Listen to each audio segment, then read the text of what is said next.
বিশ্বকাপে আর্জেন্টিনাকে নিয়ে যত বিতর্ক হয়েছে অন্য কোনো দলকে নিয়ে সম্ভবত এত বিতর্ক হয়নি। তিনবার চ্যাম্পিয়ন হওয়া আর্জেন্টিনার বিশ্বকাপ ইতিহাসে আছে তিনটি কালো দাগ। বিশ্বকাপে আর্জেন্টিনাকে ঘিরে থাকা কিছু অভিযোগ ও কেলেঙ্কারি সম্পর্কে জেনে নেওয়া যাক।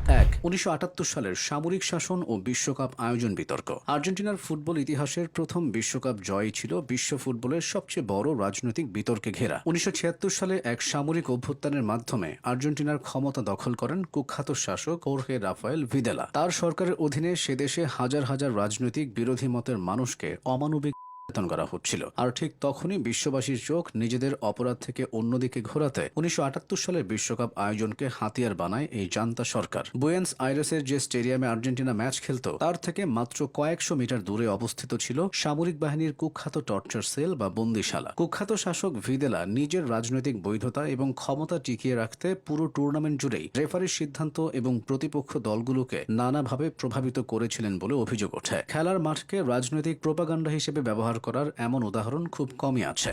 ১৯৮৬ সালের হ্যান্ড অফ গড বা ঈশ্বরের হাত ফুটবল ইতিহাসের সবচেয়ে বিখ্যাত এবং একই সাথে চরম বিতর্কিত গোলটি আসে ১৯৮৬ সালের মেক্সিকো বিশ্বকাপে ইংল্যান্ডের বিপক্ষে কোয়ার্টার ফাইনাল ম্যাচে। এর মাত্র কয়েক বছর আগেই ফকল্যান্ড দ্বীপপুঞ্জ নিয়ে ইংল্যান্ড ও আর্জেন্টিনার মধ্যে একটি লড়াই হয়েছিল, যার ফলে মাঠের এই লড়াই রূপ নিয়েছিল এক রাজনৈতিক লড়াইও। ম্যাচের ৫১ মিনিটে দিয়েগো ম্যারাডোনা প্রতিপক্ষের ডি বক্সের ভেতর বাতাসে ভেসে আসা একটি বল হেড করার জন্য লাফিয়ে ওঠেন, কিন্তু ইংল্যান্ডের গোলরক্ষক পিটার শিল্পটনকে পরাস্ত করতে ম্যারাডোনা মাথার বদলে চতুরতার সাথে তার বাম হাত দিয়ে বলটি পাঞ্চ করে জালে জড়িয়ে দেন। ইংলিশ খেলোয়াড়রা হ্যান্ডবলের জন্য আবেদন জানালেও তিউনিসিয়ান রেফারি আলী বিন নাসের গোলটি বহাল রাখেন। ম্যাচ শেষে ম্যারাডোনা যখন এই গোলটি নিয়ে কথা বলেন তখন তিনি বিন্দুমাত্র অনুতপ্ত না হয়ে উদযাপনের সুরে এক ঐতিহাসিক উক্তি করেন। তিনি বলেন, গোলটি আসলে কিছুটা তার নিজের মাথার আর কিছুটা ঈশ্বরের হাতের ছিল। যদিও এর মাত্র ৪ মিনিট পর তিনি ফুটবল ইতিহাসের সেরা একক গোলটি করে আর্জেন্টিনাকে জেতান। কিন্তু এই প্রকাশ্য দিবালোকে করা হাত দিয়ে গোলের কেলেঙ্কারি ফুটবল বিশ্বে চিরকালের জন্য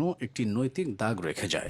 ১৯৯০ সালের হোলি ওয়াটার কেলেঙ্কারি। ১৯৯০ সালের ইতালি বিশ্বকাপে চিরপ্রতিদ্বন্দ্বী ব্রাজিলের বিপক্ষে আর্জেন্টিনা প্রতারণার আশ্রয় নিয়েছিল বলে অভিযোগ, যা হোলি ওয়াটার কেলেঙ্কারি নামে পরিচিত। রাউন্ড অফ 16-এর সেই হাই ভোল্টেজ ম্যাচে ব্রাজিলের আক্রমণ ভাগের তীব্রতায় কোণঠাসা ছিল আর্জেন্টিনা। ম্যাচের ৩৯ মিনিটে আর্জেন্টিনার এক খেলোয়াড় ইনজুরিতে পড়লে মাঠের ভেতর মেডিকেল স্টাফরা প্রবেশ করেন। ঠিক সেই সুযোগে ব্রাজিলের লেফট ব্যাক ব্রাঙ্কো তৃষ্ণা মেটাতে আর্জেন্টিনার ট্রেনার মিগুয়েল ডি লরেঞ্জোর কাছ থেকে একটি পানির বোতল চেয়ে নেন, কিন্তু সেই বোতলের পানি সাধারণ পানি ছিল না। পানি খাওয়ার কিছুক্ষণের মধ্যেই ব্রাঙ্কো মাঠে ঝিমিয়ে পড়েন, তার চোখ ঘোলাটে হয়ে আসে এবং তিনি শারীরিক অস্বস্তি বোধ করতে থাকেন। ওই ঝিমুনির সুযোগে ম্যাচের ৮১ মিনিটে ম্যারাডোনার পাস থেকে ক্লদিও ক্যানিজিয়া গোল করে ব্রাজিলকে বিশ্বকাপ থেকে ছিটকে দেন। ঘটনার প্রায় ১৪ বছর পর ২০০৪ সালে খোদ দিয়েগো ম্যারাডোনা আর্জেন্টিনার একটি জনপ্রিয় টিভি শোতে এই নোংরা ঘটনার সত্যতা স্বীকার করেন। তিনি বলেন, ওই পানির বোতলে শক্তিশালী ট্রাঙ্কুইলাইজার মেশানো ছিল। ফুটবল বিশ্বকাপে আর্জেন্টিনার এই কেলেঙ্কারিগুলো যুগ যুগ ধরে আলোচিত ও সমালোচিত।